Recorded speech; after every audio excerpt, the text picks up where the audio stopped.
Bonjour, aujourd'hui je vais t'apprendre quelque chose que peu de gens sur cette terre peuvent apprendre, parce que c'est une situation dans laquelle il est très rare d'être. J'ai 19 ans, je vais m'apprêter à rentrer à l'université au Japon et j'habite au Japon depuis un an. Bonjour, je m'appelle Mathéo, j'ai 19 ans et j'ai déjà dit ce que j'allais dire, donc je vous emmerde, ok? Ça mère la pute. Nique ta mère. Voilà. Donc moi, l'idée d'aller au Japon, ça m'a pris environ 2 ans avant d'y aller, quand j'étais en première, je pense, oui. Quand j'étais en première, tu vois, j'avais cette vie un peu gamer, un peu vas-y, je joue aux jeux vidéo, un peu pas trop de vie sociale, tu vois, etc. Et j'avais ce rêve de partir au Japon pour effacer un peu mes dettes, pour effacer un peu mes mauvais souvenirs à Paris, pour effacer voilà cette vie dont je n'étais pas satisfait, même si j'adorais jouer aux jeux vidéo, hein. Et du coup, j'ai eu cette idée de partir au Japon. Et donc, au départ, je me suis intéressé grâce aux animés, voilà, grâce aux animés, quoi, les jeux vidéo, etc. J'ai commencé à apprendre l'écriture tout doucement. J'ai commencé à regarder des séries en japonais pour m'améliorer dans la langue. Et petit à petit, cette passion qui est née à partir des animés et d'une vie non satisfaite, eh bien, après, a changé sur une passion pour le Bushido. Bushido qui est l'art, la voie guerrière japonaise. Bon, comme ça paraît un peu spirituel et un peu con, mais pour te la faire claire, c'est un peu genre une voie, genre un sorte d'objectif de vie spirituel, blablabla. Je dois sonner comme un chaman, mais non, ce que je veux dire, c'est que j'étais très passionné par la culture des arts martiaux japonais et la profondeur de la réflexion qu'il y a derrière et la profondeur de la pratique.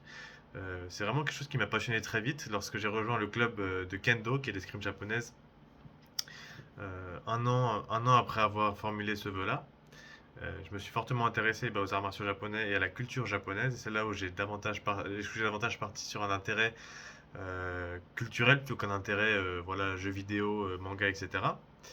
Et donc, c'est après ces 2 ans d'attente que j'ai pu finalement, à l'âge de 18 ans, avec mon bac en main et la fin de mes vacances d'été, partir au Japon seul à 18 ans, à Tokyo. Ça a été une expérience qui a été très, très, très, très, très, très, très difficile, dans le sens où c'est simple de partir au Japon, c'est simple de prendre son billet et de réserver une chambre et de réserver une école, mais c'est difficile. C'est toute une autre chose de le faire, en fait, tu vois. D'aller à l'aéroport, je me souviens que quand j'étais à l'aéroport et que j'allais partir, tu vois, quand j'allais passer les contrôles et que je voyais ma mère pour la dernière fois avant je ne savais pas combien de temps, j'ai éclaté en larmes, tu vois, genre merde quoi. Dans ta tête de gamin de 16 ans, parce que je suis parti 18 ans, donc 18 ans moins 2, 16, tu suis, ok, parfait. Et t'as ce rêve c'est tout doux, c'est amer, c'est tout doux, c'est tout sucré, t'as rien d'amer dedans, mais quand tu le réalises, ok, tu quittes le nid familial, tu quittes tes parents, tu quittes ta mère qui te cajole tous les jours, qui te fait à manger, qui prend soin de toi, qui t'envoie de l'amour quand tu te sens seul, qui t'envoie de l'amour même si tu te sens pas seul, ou est-ce que t'as des fous rires, maintenant tu te retrouves toi, aller à l'autre bout du monde, tout seul, avec tes compétences que t'as à peine eu le temps de développer, avec ta maturité qui a à peine commencé à se développer et tu pars à l'autre bout du monde tout seul pour te débrouiller voilà, dans des situations que tu ne connais pas encore, dans un pays dans la langue que tu ne parles pas et tu as tout à apprendre, tous des amis à se faire parce que tu es seul. Donc voilà, c'est ce genre d'expérience que j'ai vécu et maintenant je vais te transmettre je vais te transmettre cette expérience, je vais te transmettre la possibilité de faire cette expérience. Premièrement, c'est tout con, mais tu dois commencer par réserver une école. Ok. Si ton objectif c'est d'aller à l'université, et check les universités mais en anglais. Pourquoi? Parce que le japonais c'est une langue qui est très compliquée à apprendre. Pas dans le parler est plutôt simple, mais dans l'écrit.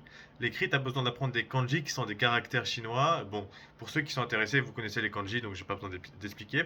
Mais voilà, tu dois connaître des kanji et ça paraît simple, mais apprendre 2000 kanji comme ça d'un coup pour un français qui n'a jamais eu à utiliser des kanji, c'est pas quelque chose de facile. Donc c'est pour ça que je recommande grandement et vivement pour ceux qui veulent faire leur université au Japon comme moi, de ne pas prendre une école de japonais, mais de directement aller voir les universités en anglais. D'aller voir des cursus en anglais et tu vas dire oui, mais c'est nul, j'apprends pas le japonais, blablabla.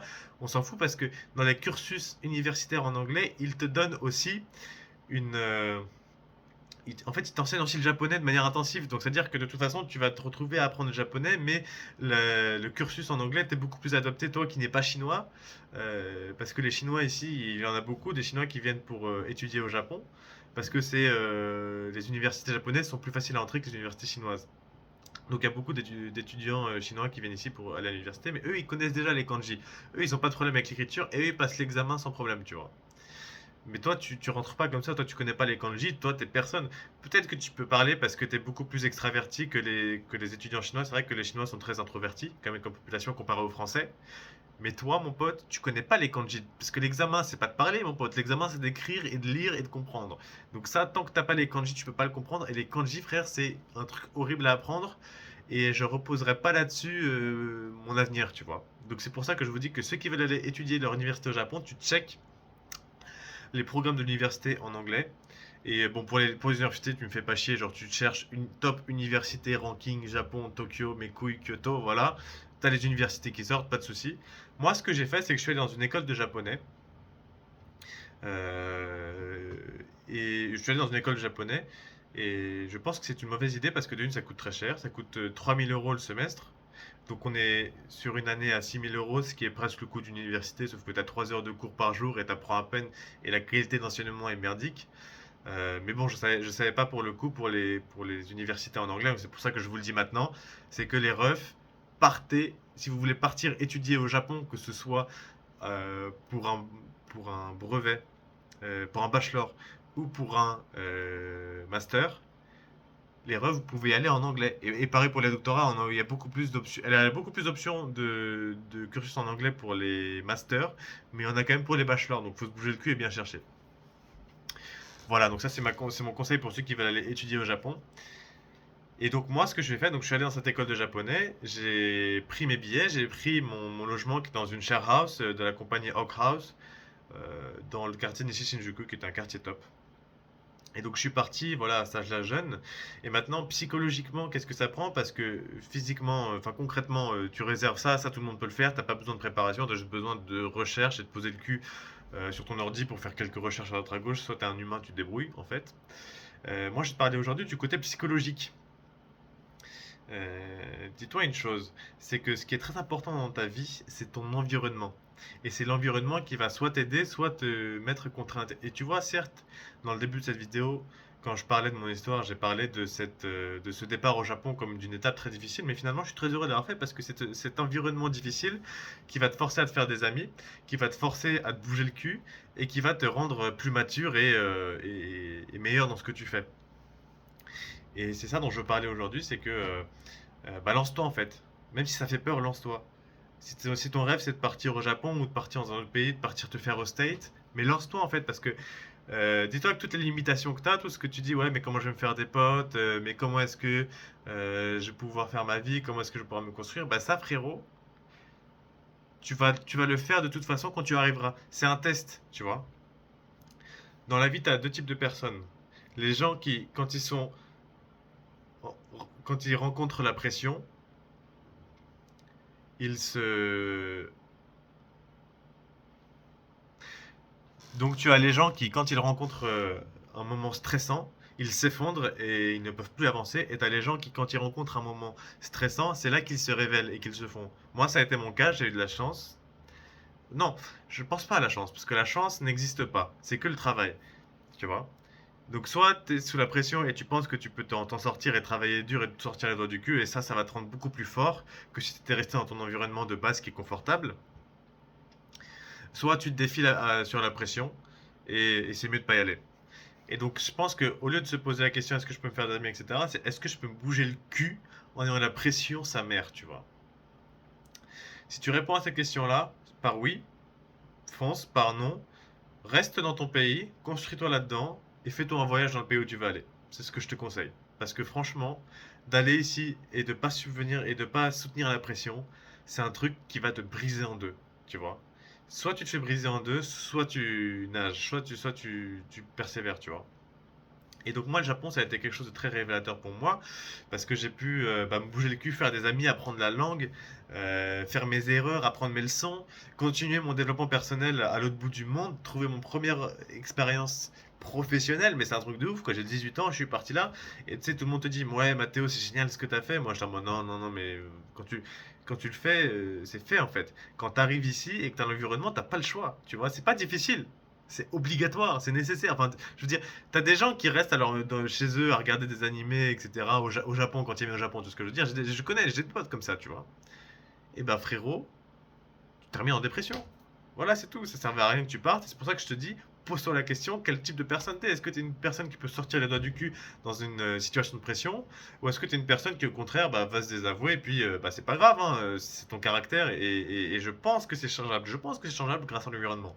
Mais si vraiment tu le sens pas, le fais pas en fait, tu vois, parce que t'as des gens qui viennent ici au Japon, mais pour faire la même chose qu'en France, qui se sentaient mal en France, ou alors qui voulaient aller voir la culture japonaise, t'as deux cas de figure. Soit tu te sens mal en France et tu te barres au Japon parce que tu penses que ce serait une meilleure vie, ça a été mon cas. Ou soit tu vas au Japon parce que tu y es intéressé. Ça, je dirais entre guillemets que c'est le, genre le truc le plus wholesome, le meilleur truc à penser. Mais honnêtement, oui, c'est bien, tu vois. Euh, Merde, j'ai oublié ce que je voulais développer. Oui, mais voilà, en tout cas, partir au Japon, c'est te mettre dans la difficulté, en fait, te baigner dans le bain, te jeter dans le grand bain, c'est ce qui va vraiment, en fait, bah, te faire te débrouiller tout seul. Le corps, l'humain, ça a une grande capacité d'adaptation, une grande capacité de survie. C'est ce que j'ai découvert en allant au Japon tout seul à 18 ans. C'est que bah, peu importe ce qui se passe, tu vas te débrouiller. Peu importe ce qui se passe, tu te sors les doigts du cul. Peu importe ce qui se passe, c'est jamais perdu, tu vois. Et c'est ça la plus grande leçon que j'ai appris avec ça. Et donc franchement, pour toi qui veux faire le même projet que moi, dis-toi qu'aujourd'hui, je te dis, je te traumatise en mode, bah, pose-toi bien les questions. Est-ce que tu es capable de faire ça? Applique pour les universités en anglais, parce que se lancer dans les kanji, c'est mort, etc. Même si je te dis ça, franchement, au début, moi j'étais comme ça, la tête dans les nuages, en mode ouais, ça va aller, facile, je vais le faire, tu vois. Et franchement, je pense que c'est une bonne idée de partir parce que c'est quelque chose qui va te forger. On dit en français que les voyages forgent la jeunesse, et ben je pense que c'est bien vrai, et que ça m'a forgé, et que ça a permis en un an de. Maintenant, ça fait un an que je suis là, ça a permis en un an de bien maturer, de bien faire mes erreurs, de bien apprendre mes leçons. Que ce soit dans le domaine de la discipline, développement personnel, dans le domaine romantique, j'ai appris tellement de leçons avec les femmes ici, quoi, tu vois. Tiens, je vais vous enseigner une. Un truc que j'ai appris récemment, c'est que passe pas ton temps à chasser une personne qui ne te veut pas.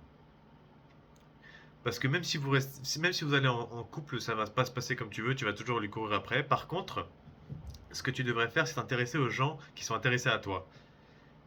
Et pour savoir comment est-ce que qu'une personne, comment est-ce qu'une meuf est intéressée à toi, t'as qu'un seul moyen de le savoir, c'est soit tu le sais, soit tu le sais pas en fait. Si t'as aucun doute, enfin je veux dire, si t'as un doute que la meuf elle s'intéresse à toi ou pas, c'est probable qu'elle s'intéresse pas, tu vois. Si t'as un doute, de toute façon, le doute n'existe pas. Si t'as un doute, ça veut dire que c'est non. Si t'as pas de doute, ça veut dire qu'elle est intéressée à toi. Et vraiment, frérot, genre le truc, c'est que si une meuf s'intéresse à toi, frérot, tu le sais. Tu vois, genre par exemple, dans ma classe, j'avais une meuf qui vient de Mongolie et qui, tu vois, qui était intéressée à moi. Je crois qu'elle me l'avait dit à un moment. Enfin bref, elle me draguait, tu vois, et tout. Et tu le comprends direct. Genre la meuf, elle est venue, elle s'est posée devant toute la classe. Et elle a dit, moi, je veux sortir avec un Européen. J'étais le seul Européen de la classe, tu vois. Genre la meuf, elle a dit devant 30 putains de personnes, genre, je veux sortir avec ce mec-là, tu vois. Genre, frérot, quand elle veut sortir avec toi, quand elle veut faire des bails avec toi, c'est clair comme de l'eau de roche, t'as même pas besoin de réfléchir, et même c'est effrayant à quel point c'est clair, et à quel point c'est facile de dire, genre, de sortir avec cette meuf-là, tu vois. Donc si c'est pas comme ça, c'est probablement que c'est mort en fait. C'est probablement que oublie parce que si tu, même si tu te mets à fond, même si tu t'investis à fond dans cette meuf et que peut-être qu'elle accepte parce que vas-y frérot, en ce moment elle a pas trop d'options ou bah vas-y elle se fait chier et parce que ce sera pour ça si elle accepte. Hein. Attention. Mais même si tu es si tu es en relation avec une femme qui te désire moins que ce que tu la désires, bah elle, ça va la dégoûter et toi, tu vas te courir et dépenser ton énergie pour rien en fait. Alors que si tu imagines à quel point c'est bien d'être avec une meuf, tu vois, qui a envie de toi et dont tu as envie d'elle, genre. Pense à ça, mais imagine à quel point c'est bien, tu vois. Genre, tu kennes tout le temps, quoi. Et genre, tu fais des sorties, elle est toujours là pour toi, etc. Alors que si c'est dans une relation où est-ce que t'es plus sur la meuf que la meuf est sur toi, bah frérot, franchement, dis-toi que tu vas toujours courir derrière. Des fois, elle voudra pas sortir avec toi. Vous avez peut-être ken quoi, une ou deux fois par mois. Je veux dire, c'est quoi cette merde? Et finalement, des fois, les meufs que tu peux te permettre, c'est pas les meufs que tu veux le plus. Et ça, frérot, faut accepter et faut se bouger le cul et continuer son développement personnel et développer son business. Et bon, après, je parle de business, frérot. Mes parents me donnent de l'argent, je gagne pas un rond en ce moment, tu vois. Mais va à la salle de sport, tu vois, fais un peu de maxing, améliore-toi. Et ensuite, tu pourras te permettre de meilleures meufs. Mais dis-toi que si t'es dans une faim, genre t'as des hormones, t'as la testostérone qui te chasse, tu vois. Bah franchement frérot, ce serait pas une mauvaise décision de partir avec une... Non, non, non, non. Je suis pas d'accord avec ça. Je suis pas d'accord avec ce que tu allais dire. Ce que je veux dire, c'est que il faut pas que la... T'as pas besoin que la meuf soit genre vraiment belle aux yeux de tous, tu vois.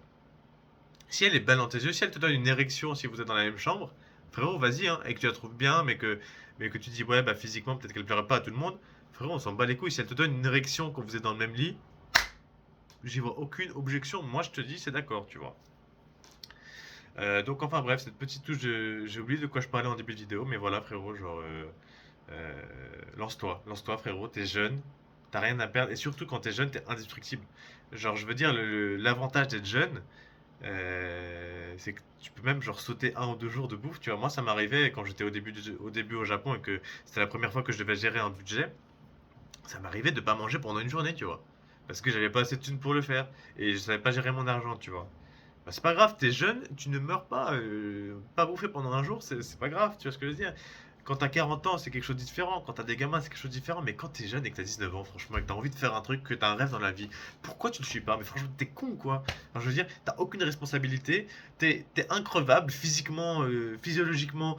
Tu peux choper n'importe quelle maladie, manger Mac tous les jours et que tu peux survivre, en fait.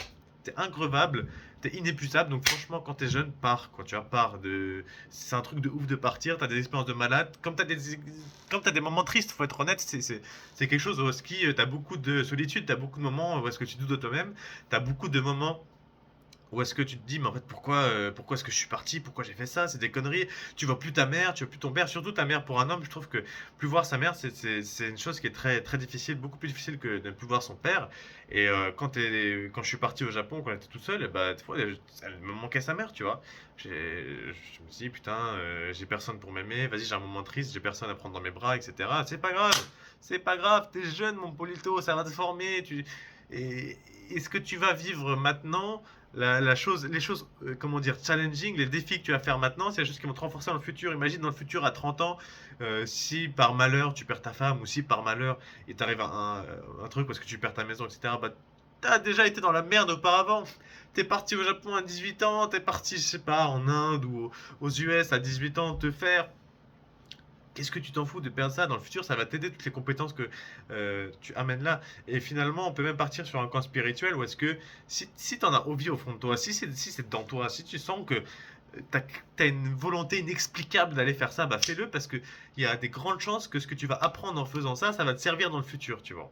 Et ça, c'est un côté spirituel que je ne pense qu'on ne peut pas expliquer. C'est ce qui m'a conduit au Japon parce qu'aujourd'hui, grâce à bah, mes événements au Japon, j'ai gagné une maturité, j'ai gagné un regard différent sur le monde, j'ai gagné des compétences que j'aurais pas pu gagner en restant en France dans un climat qui est beaucoup plus confortable où est-ce que t'as pas à te sortir les doigts du cul.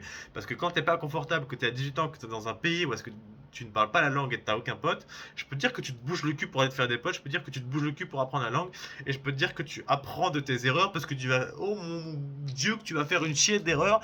T'as beau lire les meilleurs livres qu'il y a, tu vas toujours faire tes erreurs qui sont propres à toi et tu vas apprendre des leçons qui sont propres à toi. Donc c'est pour ça que frérot, je te conseille, tant que t'es jeune, de partir. Même si tes darons ils sont pas d'accord, etc. C'est pas grave, frérot. Si tu le sens là, je veux dire, non, non, non. Si tu le sens là, tu vois, arrête, va te branler, casse-toi, tu vois. Si c'est genre pour se dire, ouais, je pourrais aller au Japon pour jouer aux jeux vidéo, frérot, va te faire foutre, tu vois. Si c'est juste pour aller jouer aux jeux vidéo, regarder des animés au Japon, pour rester une merde au Japon, va te faire foutre, reste chez toi.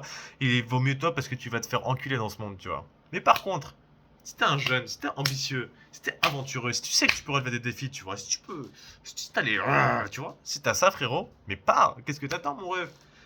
Qu'est-ce que t'attends, genre? Ok, moi ça a été difficile la première fois que j'ai annoncé ça à mes darons de dire, bah écoutez, écoute papa, j'ai envie de partir au Japon, c'est mon rêve, et je vais partir au Japon. Tu vois, il faut que tu parles avec les convictions. Si tu dis j'ai envie, je pense que j'ai envie de partir, il va pas te respecter, il va dire bon ok, il a ses doutes, il regarde ses trucs de gamin, il va faire l'université en France. Mais si tu dis à ton père, écoute papa, mon rêve c'est de partir au Japon et je veux partir au Japon, il va te regarder, il va te respecter, et les grandes chances qu'il va te soutenir. Parce qu'un père, envers son fils, lui ce qu'il a envie c'est que son fils réalise ses projets, tu vois. Et même si on pourrait dire que dans certaines circonstances, bah, t'es une extension de ton père, et je pense que c'est vrai, mais c'est pour une prochaine vidéo. Voilà quoi, je veux dire, c'est une discussion difficile à avoir avec tes parents, mais si tu sens à l'intérieur de toi que tu dois partir, frérot, fais-le, c'est pas grave, porte tes coups pendant un moment, je veux dire, merde, même toi, si t'as envie d'avoir une meuf, si tu vois une meuf qui est sympa dans la salle de sport, etc., bah frérot, fonce, tu vois. Genre, oui, ça fait peur, mais le courage, c'est de faire la chose même si ça fait peur. Tu vois, genre, le courage, c'est pas genre d'annuler la peur et d'y aller en toute confiance, non, au début, tu pues la merde, et c'est normal, frérot. Au début, tu pues la merde, voilà. Donc, ce que je voulais dire, c'est que tant que t'es jeune, mon ref, tu te bouges le popotin.